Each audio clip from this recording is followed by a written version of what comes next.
Hey friends, welcome back to Taco's Virtual Mode here for this Talk-About It Friday. I hope you are having a great day and I hope you've had a great week. And like always here on these Fridays, we're here to answer your questions and we sure have some fun ones today. So get ready to talk about it with me and I hope we can develop some conversations afterwards. So here we go!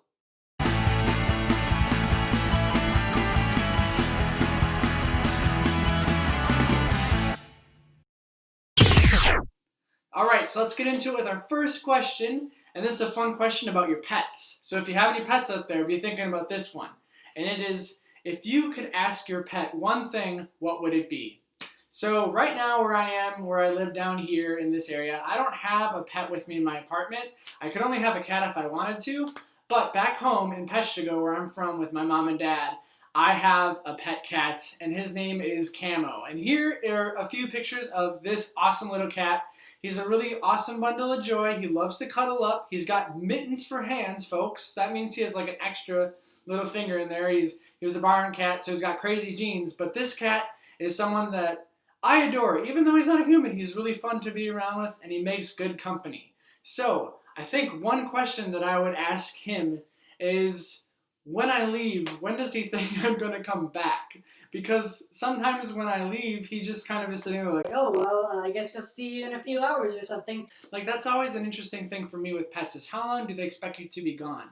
Because sometimes I worry that he may have think something bad has happened to me, or something that I'm never going to be coming back. So this weekend, I'm actually going to be going up north, and I may be stopping at home. So I may be seeing my friend, my furry friend, and I wonder if, I just want to know, if he understands the concept of time and, when I'm gone and when I'm going to be back, and he'll be like, oh, here you are! Nice to see you, Wade.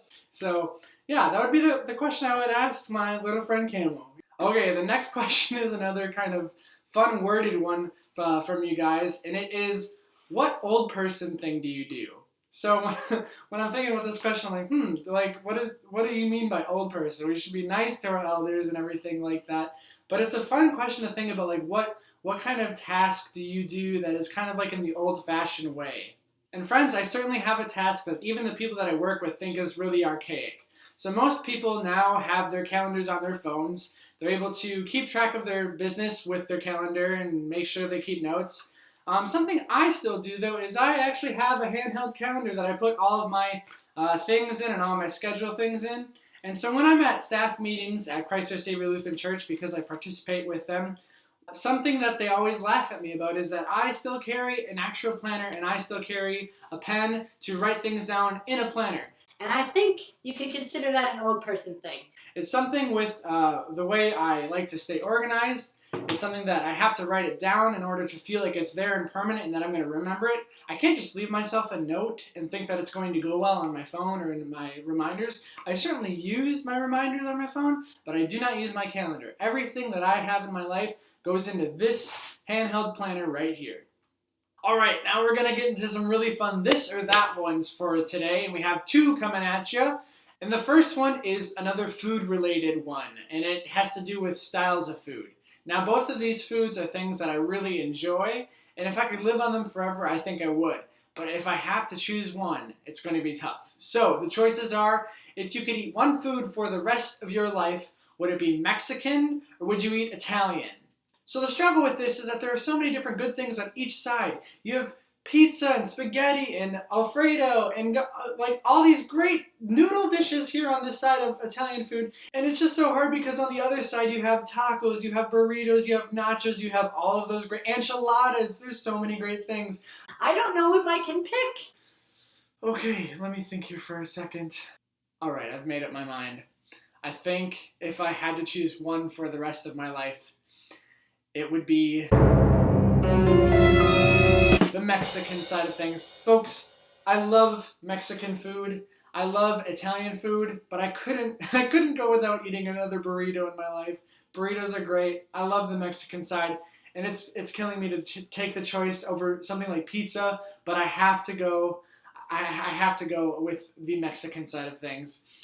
That's all I can say about it. It's gonna hurt. But yeah, that is what I would go with. So the next this or that question is another fun one, and it really has differing opinions probably between all of you on how the activity takes effect after you do the activity. So the question is, do you like long naps or do you like Short power naps. And my answer is...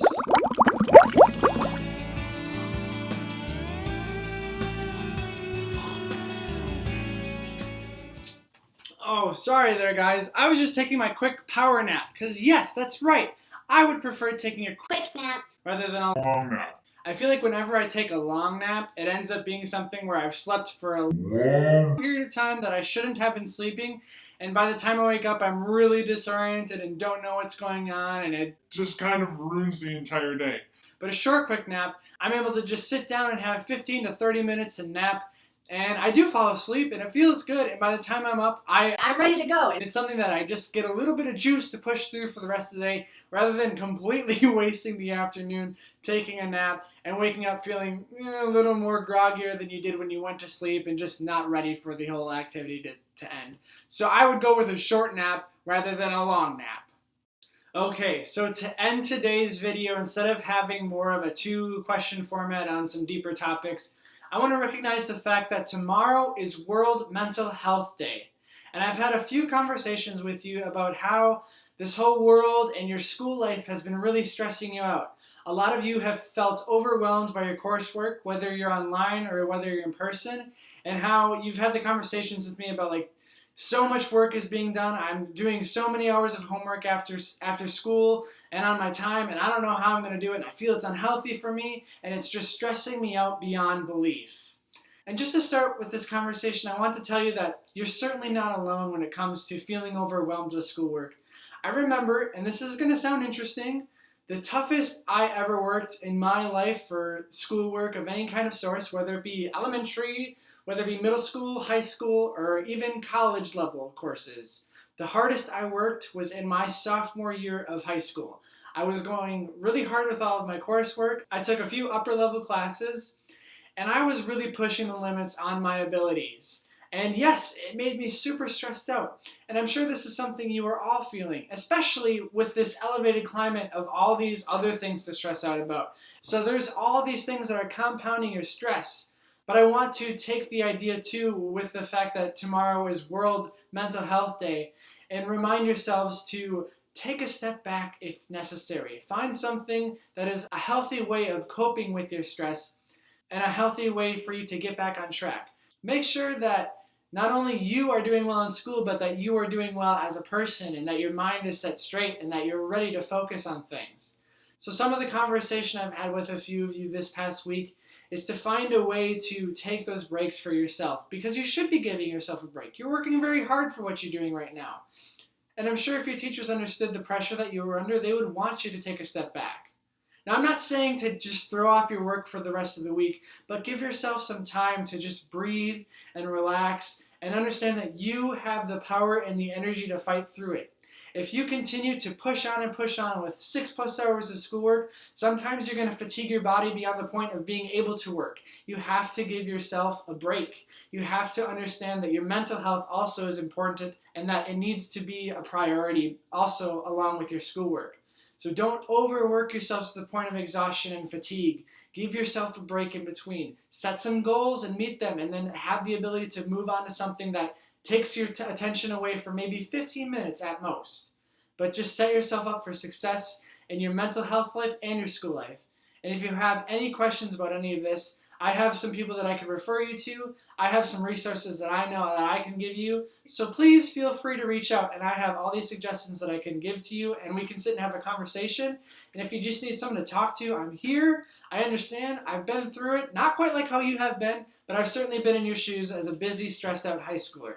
So you have people that are willing to talk to you. You have people that are willing to understand and sit and be with you.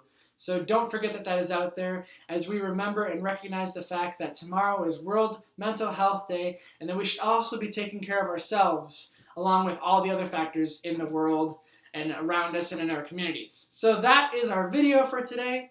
I hope you enjoyed talking about whether I am an old person with habits or whether I take really long naps or short naps.